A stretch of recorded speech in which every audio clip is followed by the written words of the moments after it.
Saludos a todos detrás de la cámara y bienvenidos otra vez a este rinconcito donde usted y yo hablamos de todo un poco y de cualquier cosa. Comencemos. Mientras las Américas están en la expectativa de cuál va a ser el próximo paso del presidente Nicolás Maduro con respecto a la Guyana Esequiba, el presidente de Brasil, el señor Luis Ignacio Lula da Silva, prácticamente criticó de forma negativa el referendo de Maduro e hizo un llamado al sentido común, donde insinuó que ya los resultados estaban arreglados y que Maduro solo quería reforzar lo que él personalmente quiere hacer, ya que no acata un acuerdo que Brasil ya aceptó. O sea que Venezuela no fue el único país que estuvo envuelto en la disputa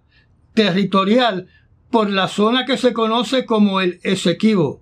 sino que también estuvo envuelto el país de Brasil, que aceptó el laudo o el fallo al cual se llegó hace 100 años atrás, entre Guyana, Brasil y Venezuela. Lula da Silva insistió que Sudamérica no necesita en estos momentos más confusión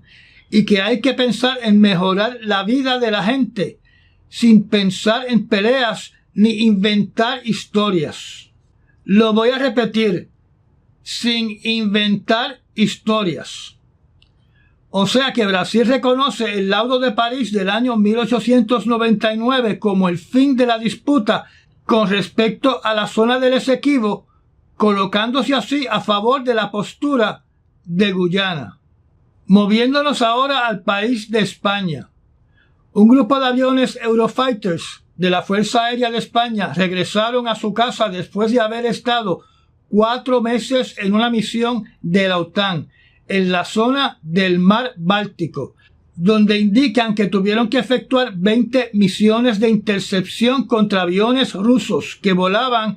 en espacio aéreo de los países de la OTAN en esa región del mundo, donde además informaron que desde el comienzo de la guerra en Ucrania se han incrementado estos vuelos por parte de Rusia de estar violando el espacio aéreo de países de la OTAN en la zona del Báltico.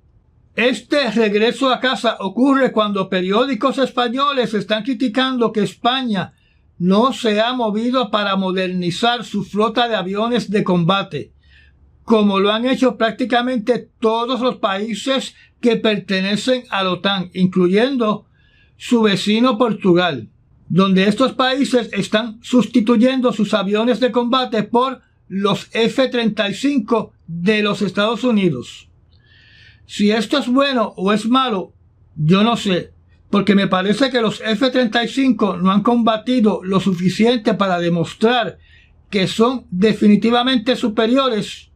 a aviones como por ejemplo el Eurofighter, el F-16 y el Rafale. Otra noticia indica de que el presidente Vladimir Putin durante esta semana planea retar a la Corte Internacional Penal y a su orden de detención contra su persona, porque se informa de que piensa visitar los países de Arabia Saudita y de los Emiratos Árabes Unidos para reunirse con sus jefes de Estado, en este caso con Mohammed bin Salman de Arabia Saudita y el presidente Mohammed bin Rashid Al Maktoum de los Emiratos Árabes. Esta visita salió publicada en los medios noticiosos rusos TASS y RIA Novosti. Yo personalmente pienso que debido a las violaciones de los derechos humanos en estos países musulmanes, se cae de la mata que le importa un pepino angolo las decisiones de la Corte Internacional Penal. Además, ni Arabia Saudita ni los Emiratos Árabes Unidos firmaron el tratado que reconoce la autoridad de la Corte Internacional Penal en sus países y por ende no tienen ninguna obligación de arrestar o detener al presidente Putin. Con respecto a la crisis con los hutíes de Yemen, Casablanca informó que se está tratando de coordinar una fuerza internacional naval para escoltar a los barcos que transiten por el Golfo de Adén y el Mar Rojo, donde en su comunicado Casablanca informó que todos los días se transportan en estas zonas marítimas 8,8 millones de barriles de petróleo desde el Golfo Pérsico hacia Europa, Estados Unidos y China, y además una cantidad no especificada de gas natural. Recuerden que yo les indiqué, si recuerdo bien, que el 12% de la mercancía que se consume en el mundo transita por esta zona del planeta y que el 15% del número total de contenedores que existen transitan por los mares que cruzan el Golfo de Adén, el Mar Rojo, en su ruta hacia o desde el Canal de Suez. Casablanca también indicó de que aunque los hutíes son los que han disparado misiles y drones en contra de los navíos que están transitando los mares en esa área del planeta, el culpable verdaderamente es su patrocinador, el gobierno de Irán. El portavoz de Casablanca en ningún momento habló de la posibilidad de atacar blancos en Yemen para neutralizar las localizaciones que están disparando estos misiles y estos drones. Naturalmente, si Estados Unidos recurre a una operación militar dentro de Yemen, eso causaría una escalada y aumentaría los ataques en contra de los navíos que transitan por esa zona del mundo. Irán lo que indica es que las acusaciones contra ellos son falsas, son inventos, porque son los hutíes los que toman las decisiones independientemente sin que Irán esté involucrado. Ya que estamos hablando de esa zona del mundo, hablemos del conflicto bélico en la Franja de Gaza. El tránsito entre el norte y el sur de la Franja de Gaza ha sido bloqueado, que a su vez significa que nadie puede escapar en estos momentos del norte de la Franja de Gaza para buscar refugio en la ciudad fronteriza con Egipto llamada Rafah, convirtiendo esas vías en un campo de batalla. Por otro lado, se informa que las Fuerzas Armadas de Israel están dando una ruta alterna donde se está creando un corredor para que los civiles puedan abandonar el territorio de Gaza del norte. Ayer les mencioné que Israel ha dado órdenes de eliminar a todos los miembros de Hamas envueltos en el ataque del 7 de octubre, como lo hizo en el incidente del Septiembre Negro, y como lo hizo después de la Segunda Guerra Mundial contra oficiales nazis que participaron en el genocidio. El señor Erdogan, presidente de Turquía, ha reaccionado dándole una advertencia a Israel si comienza esta operación de eliminar a los miembros de Hamas y a su liderato. Erdogan dijo que habrán serias consecuencias si Israel comienza a quitarle la vida a miembros de Hamas en el extranjero, particularmente en Turquía. Recordemos que Turquía es un santuario para los miembros de Hamas, de la misma forma que lo es Irán, y lo es Qatar, y el Líbano, más posiblemente Siria. Se alega que Israel está bombardeando localizaciones donde le ha solicitado a los palestinos que abandonen esa zona. La presidenta del Comité Internacional de la Cruz Roja ha dicho que no es aceptable que civiles no tengan un lugar seguro para ir dentro de la Franja de Gaza y que además, debido a todas las operaciones militares, tampoco hay una respuesta humanitaria adecuada. Por otro lado, dijo que los rehenes deben ser liberados y que los oficiales de su organización deben tener permiso de visitar a los rehenes de forma segura. Según el Ministerio de Salud de Gaza, las últimas cifras apuntan a que han fallecido 15.899 palestinos desde que comenzó esta guerra. Aparentemente, el arsenal de misiles de Hamas no tiene fin, ya que efectuaron ataques contra la ciudad de Tel Aviv, al norte de la Franja de Gaza, y también en contra de la ciudad de Askelón, en el sur de Israel, y en poblados de Israel que están en la frontera con Gaza. Mientras tanto, en el norte de Israel, después que Hezbollah lanzó varios misiles a territorio israelita, las Fuerzas Armadas de Israel informaron que contestaron el ataque bombardeando un centro de comando de Hezbollah y otras localizaciones de Hezbollah dentro del Líbano. Antes del mediodía hora de Puerto Rico se informó que hoy ha sido el día más violento, más sangriento en la Franja de Gaza en las últimas semanas, con las fuerzas militares de Israel conduciendo su operación militar en la zona sur de la Franja de Gaza, concentrándose en la ciudad llamada Khan Yunis,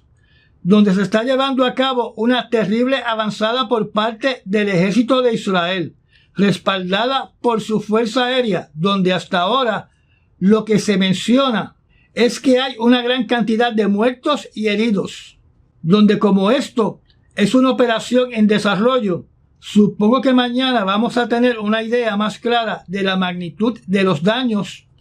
de estos bombardeos que se están efectuando en estos momentos en esa ciudad. Sobre la guerra en Ucrania, durante el día de hoy se reportó la muerte de lo que sería un general de las Fuerzas Armadas de Rusia durante un operativo en la guerra de Ucrania. No se dan detalles de cómo falleció el general Vladimir Sebatsky,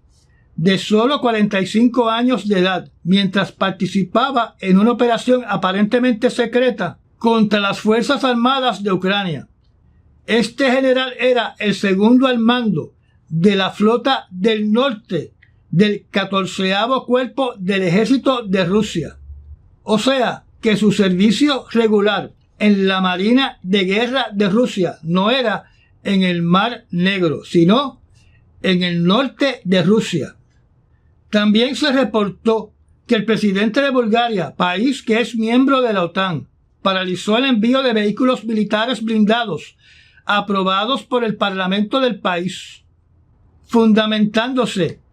en que no se le pidió la consulta o el visto bueno del Ministerio de Asuntos Interiores del país, ni tampoco de la Agencia Policíaca Fronteriza y de Seguridad Pública. Según el presidente, dichos vehículos se necesitan para proteger la frontera entre Bulgaria y Ucrania y para asistir a la población en eventos de desastres, diciendo que la seguridad de los ciudadanos de Bulgaria viene primero que la seguridad de los ciudadanos de Ucrania. El actual presidente de Bulgaria, el señor Rumen Radev, es considerado como otro de estos dirigentes que han llegado al poder dentro de la OTAN, que son pro-Rusia. Así que podemos decir que Bulgaria se une a Hungría y a Eslovaquia como países dentro de la OTAN cuya lealtad está más inclinada hacia Rusia,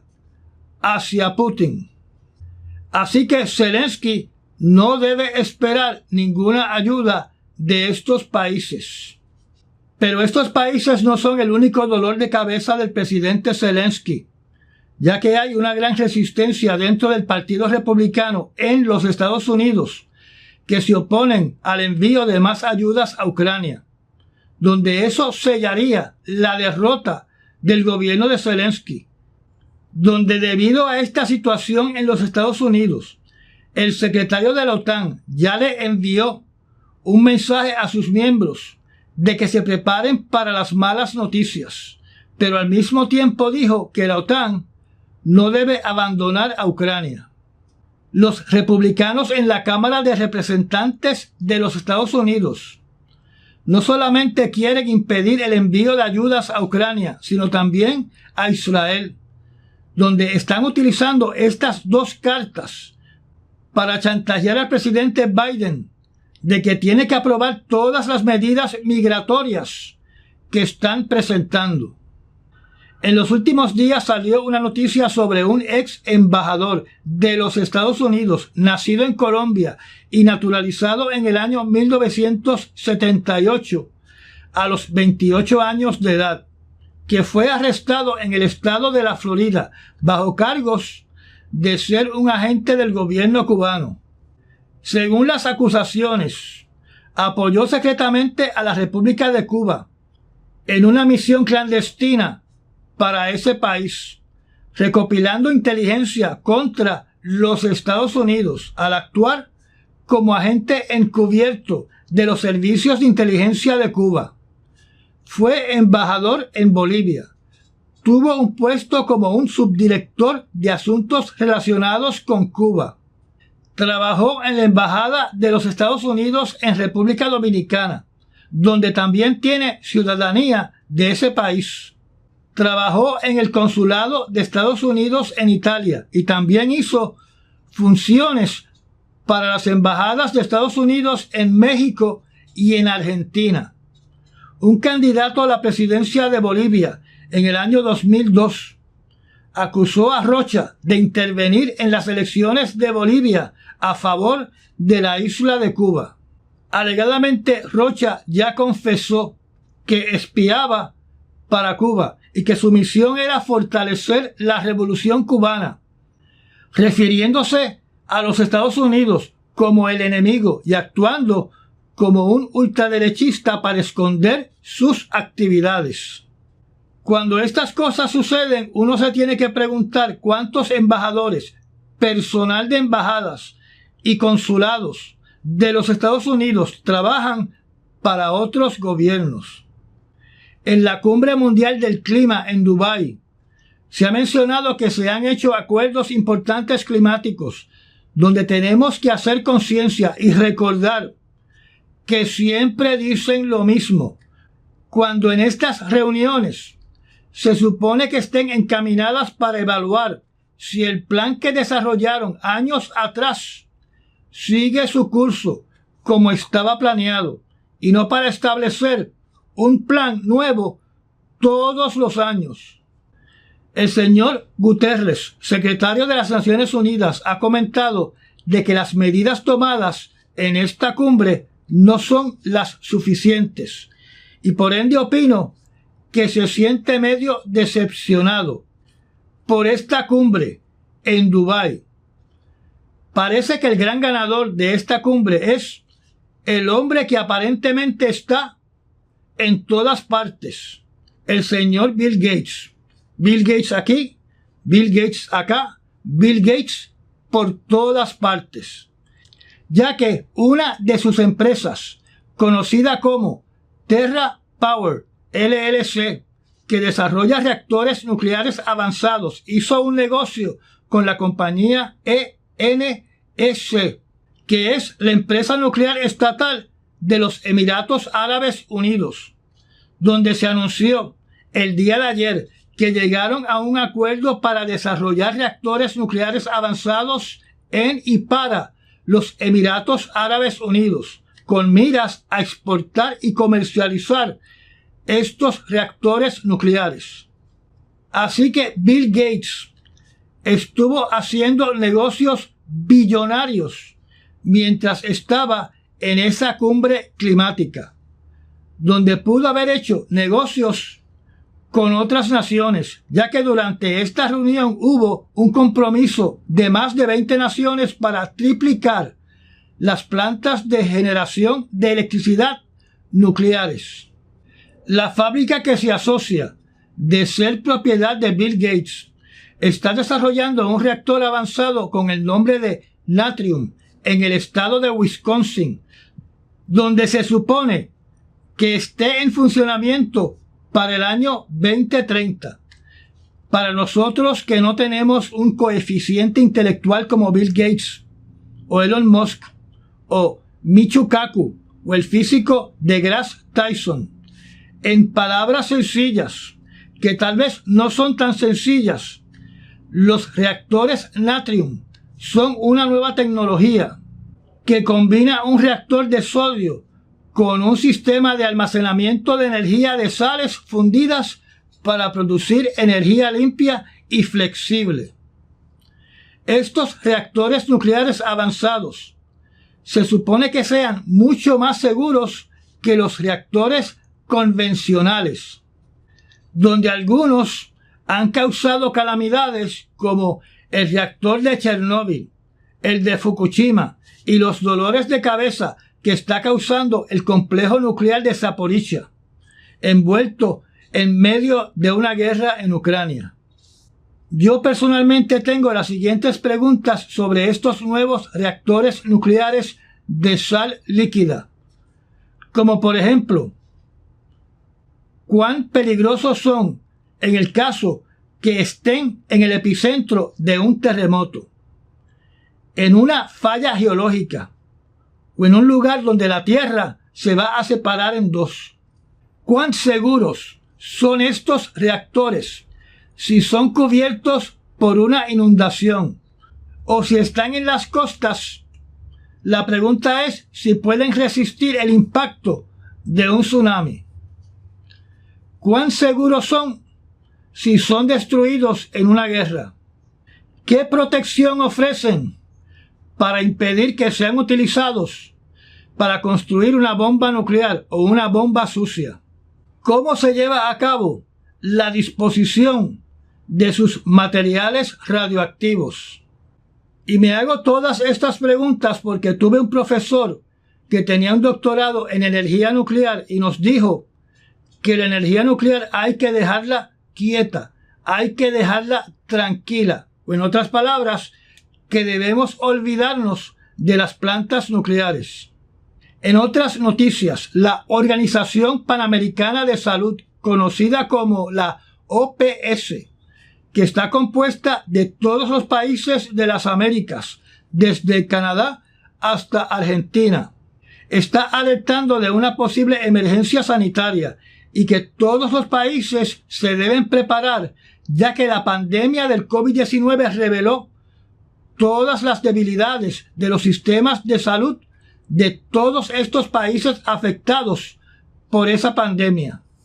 donde en un ejercicio virtual que se llevó a cabo en Uruguay con el apoyo del Banco Interamericano de Desarrollo, el Banco Mundial y la Organización Panamericana de Salud, el resultado fue que todos los sistemas de salud de las Américas están completamente obsoletos, por lo cual urge ponerlos al día para poder enfrentar una emergencia sanitaria que podría ocurrir en cualquier momento. Las últimas noticias provenientes de Indonesia relacionadas a la erupción del volcán Marapi indican que el número de alpinistas muertos asciende a 22, donde hasta ahora han podido desalojar a 13 alpinistas y otros 9 están en espera de ser rescatados. Y estas fueron las noticias escogidas para las últimas 24 horas y un poquito más. Recuerda recomendar este canal y de compartir estos videos. Hágase miembro del canal y apriete la campanita para enterarse de cuando publico un nuevo video. Ayude a que este proyecto siga creciendo. Mil gracias a los que se han convertido en patrocinadores del canal mediante los Super Thanks o haciéndose miembro de nuestra zona privada. Y nos vemos en el próximo análisis noticioso. Hasta mañana.